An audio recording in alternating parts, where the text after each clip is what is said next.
Oh, so you must have been like one of the earliest people on YouTube then.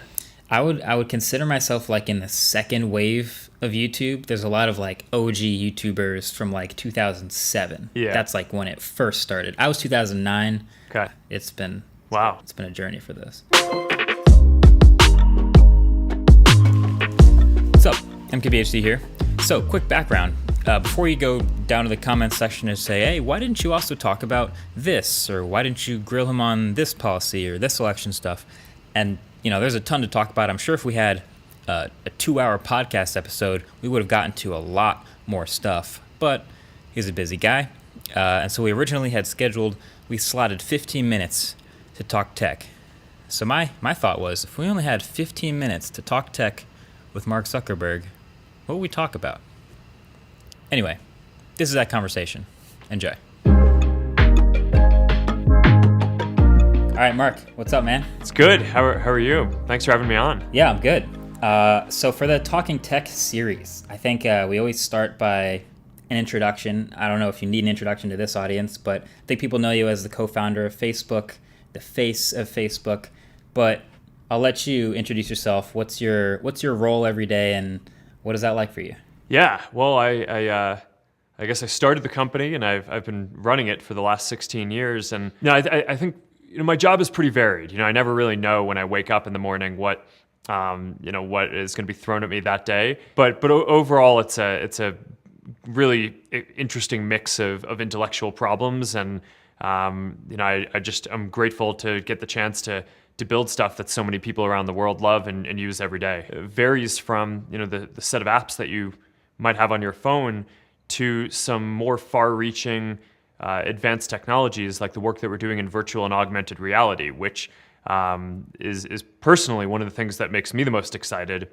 And we have these announcements coming out at Facebook Connect about some of the new work that we're doing. That's really interesting, actually. Do you split your time on the regular between Facebook, Instagram, Oculus, WhatsApp, or is it sort of every day has a little bit of everything? Yeah, I definitely split my time a bit more because there are just so many pieces at this point that if I were trying to tune into everything every day, then it would just be too much context switching. So as a matter of fact, what I try to do is like have a theme for a week. And maybe, usually I can't get away with just one theme, but I'll try to do 2 or 3 things in a week and have most of my time be focused on kind of nailing that and doing a good job at that. And then of course different things come up. I'm talking to people throughout the day, but we have really good people running each of the apps. It works well as a team, and that allows me to focus on some of the stuff that I think is the most important and whatever is coming up that I need to deal with. So I think one of the most interesting parts of the Talking Tech series when I get to speak to people is everyone has a unique perspective on tech in some way.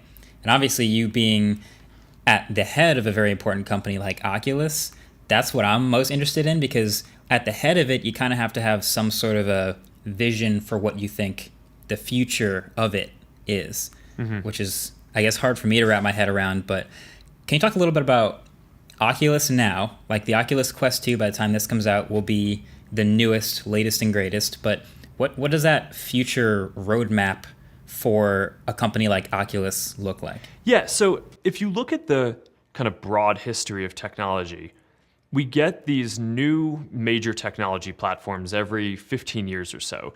And each one delivers a more immersive experience and allows us to communicate with the people and businesses and things that we care about around the world with just higher fidelity. And when I look at what we have today, on our phones, phones are pretty amazing, right? You have this like incredibly powerful computer in your pocket, but it's not the end of the line, right? And there's all these things that I think are not that good about it, right? It pulls you away from the world around you. It's anything but immersive, right? It's a small screen. So the question that I've been asking is, what's the next wave of technology, and what's the next platform going to be, and what's that going to deliver for how we all connect? And for me, the essence of virtual and augmented reality is that you need to have a technology that delivers this feeling of presence, right? The sense that you're actually right there with another person and all the different sensations that come with that normally, right? Not just seeing someone on a screen, but having the spatial audio, so it sounds like if someone's standing over there, the audio is coming from there.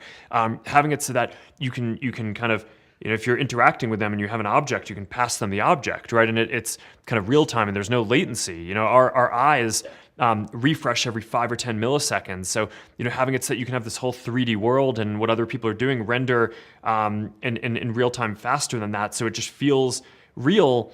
I think that's different, right? In every other type of technology platform that we've had, game consoles on TVs, computers, you get some pretty amazing software, but you're basically trying to convince your brain the whole time that you're in a different context than you actually are when you're really just kind of sitting on your couch or your desk. VR and AR are the first platform where it really just convinces your system that you're in a different place. You almost have to try to convince yourself to snap out of the reality sometimes and realize, hey, this actually isn't real. I'm in a different physical place. But that's pretty powerful. Yeah. So there's a long line of technology that we need to develop to fully deliver that sense of presence. But I think that that's really what we're in the business of doing with the Oculus virtual reality product lines and with the augmented reality glasses that we're working on over the coming years, is just how do we deliver that sense of presence and connection for people? Yeah, I think that I like that train of thinking. A question I get asked a lot is like, I do video now on YouTube, and my goal is always to make the highest quality video possible. So like I can put a product in front of you and it looks as realistic as possible, almost like you're holding yourself. But what's the next version of that? Maybe the next version of tech reviews 10 years into the future after its YouTube videos?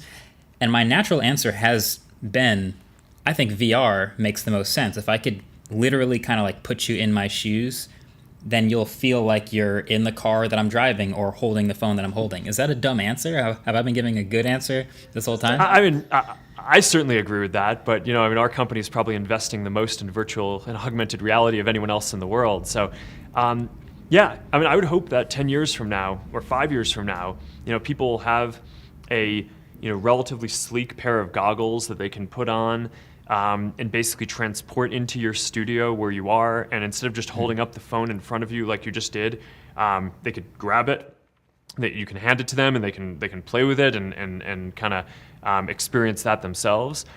Or maybe the lighter weight version of that would be augmented reality, which I think you're still gonna have to go into some kind of different mode to want to put on sunglasses or goggles and have that fully immersive virtual experience for virtual reality. But I think augmented reality, once that hits and you have a normal pair of glasses that, good looking kind of normal glasses, not anything that's super thick or anything like that, and that can last all day long but can project holograms into the world, then you'll be able to do a version of your show where your hologram can just show up on my couch right here, and you can hand me the phone and I can kind of take the phone as a hologram and play with it like that.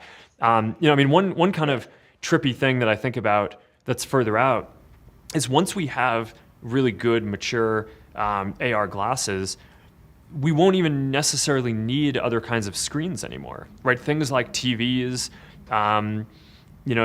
tablets, all these things could just be digital holograms and could be apps that, some kid halfway across the world in some other place makes, and you'll be able to get completely kind of new designs for things like TVs in kind of different kinds of shapes that are not like the regular thing that Samsung can make in their factory. And I think that there's just going to be a crazy amount of creativity that gets unlocked and a lot of innovation when a lot of stuff that physically today has to be produced in a factory, which obviously most people don't have access to doing that, can just get turned into an app that can be a hologram that you can give to someone. I think that's going to be wild. So I'm really excited about it, and that's why we're just so focused on this, and we have thousands of people working on this at Facebook, because I just do think that this is going to be the next major computing platform, even if it takes several years to get there. Right. And so do you see like a world maybe where screens or displays are sort of a past, where you literally can project with AR if the tech is good enough?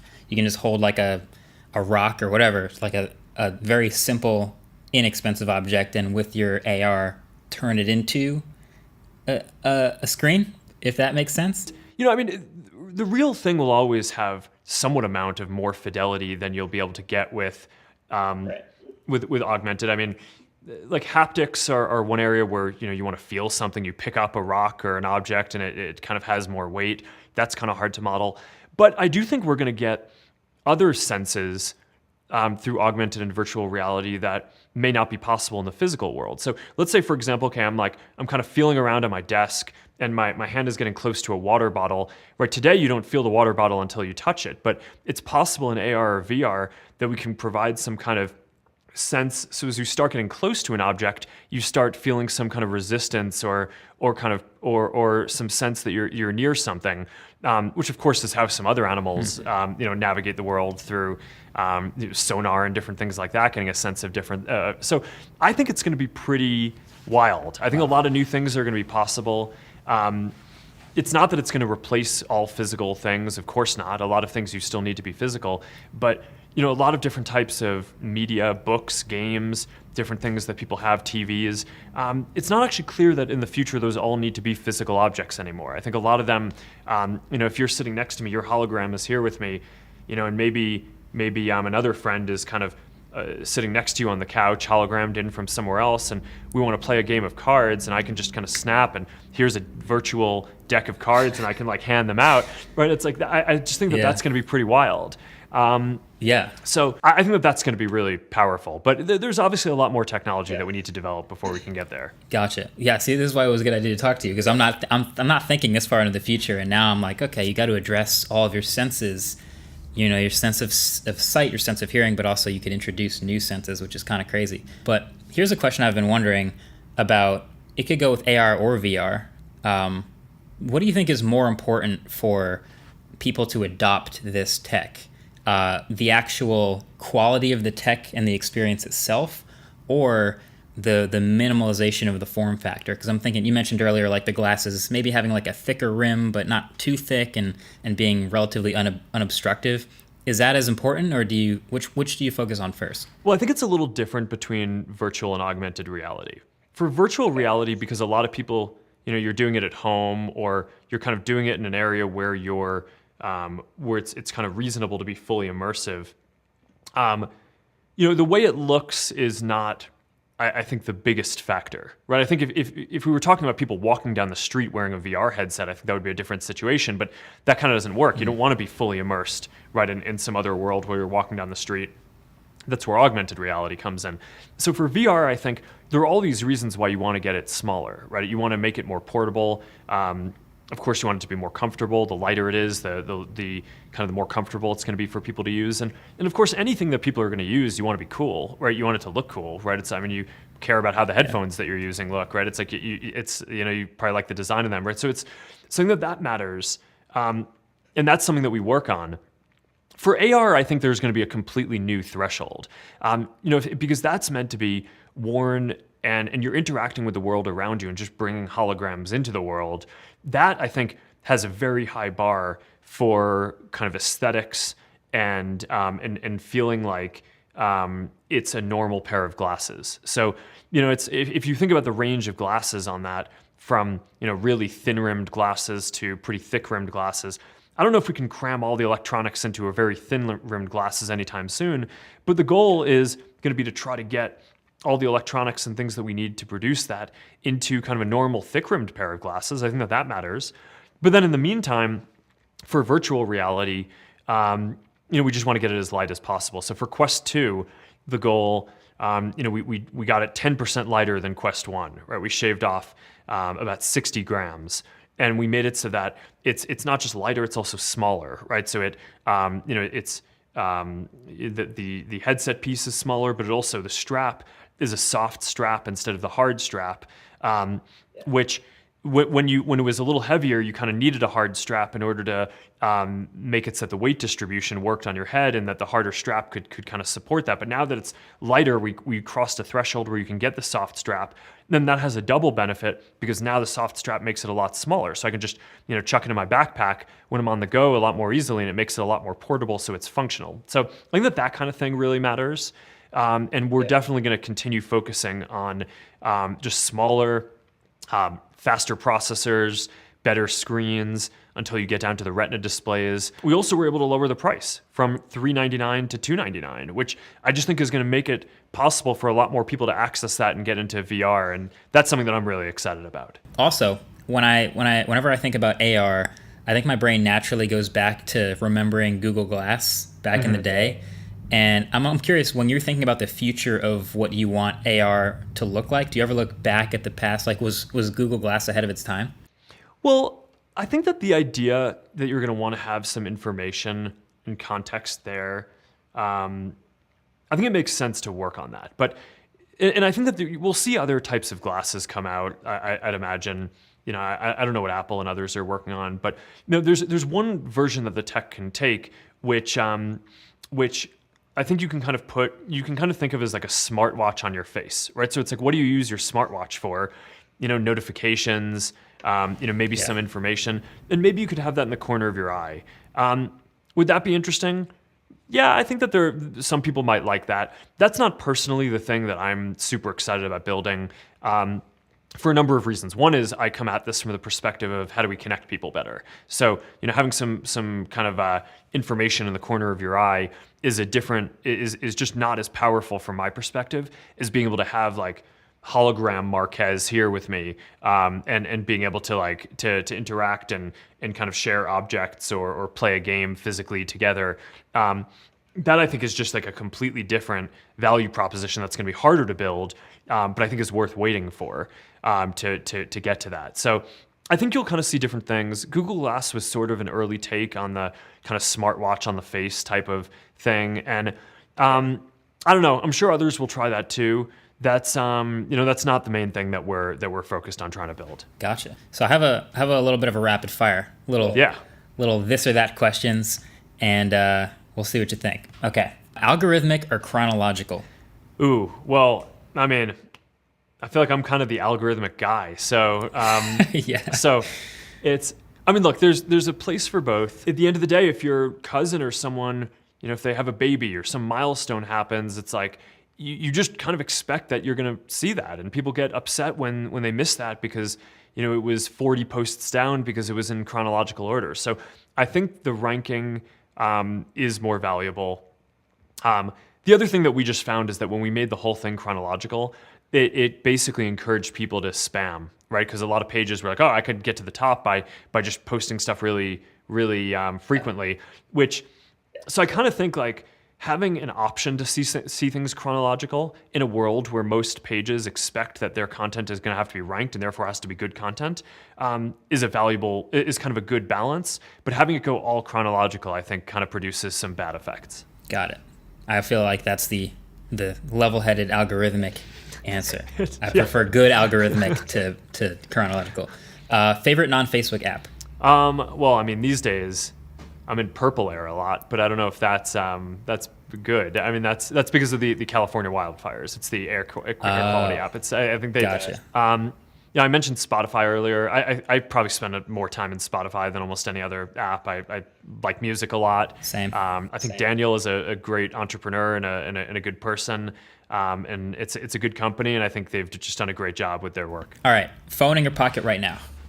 I've been using Samsung phones for a few years, and I'm a big fan of them. And I think that they build great phones. I like Android. I also just think, as someone who's building a company where billions of people around the world use our products, most of them use Android phones. So I think it's pretty good for me and for the management team of the company to have exposure to using different Android phones instead of all just having iPhones, which it would probably be the default for a lot of folks. Last one: Craft Hickory Smoked Barbecue or Sweet Baby Ray's? I mean, is that even a question? I think it's well known on the internet that I am a Sweet Baby Ray's fan. Fair. I